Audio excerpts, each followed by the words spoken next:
ఓసారి కలిసి రాదు, ఒకసారి కలిసి వస్తుంది, ఒకసారి అవమానింపబడతాడు, ఒకసారి సంతోషపడతాడు. కానీ ఇవేవీ కూడా లక్ష్య పెట్టడు. ఇవన్నీ భగవంతుడికి అర్పణ చేసి తనదైన మార్గంలో తాను వెళ్ళిపోతూ ఉంటాడు. అందుకే ఆయన ఎక్కడున్నాడో అక్కడ శాంతి, ఆయన చుట్టూ ఎవరున్నారో వారికి శాంతి, వారు ఎక్కడ కూర్చున్నారో ఆ ప్రదేశము శాంతియుతంగా ఉంటుంది. అందుకే సనాతన ధర్మంలో భక్తి యొక్క ప్రధాన ప్రయోజనముగా మీరు అడిగినా అడగకపోయినా భక్తి మార్గంలో వెడుతున్నప్పుడు వచ్చేటటువంటి మొట్టమొదటి లక్షణం ఏది అంటే ప్రశాంతత.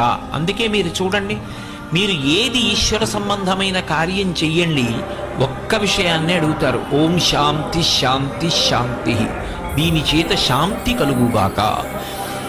అందుకే త్యాగరాజస్వామి కూడా శాంతము లేక సౌఖ్యము లేదు సారసదళ నయన అంటారు.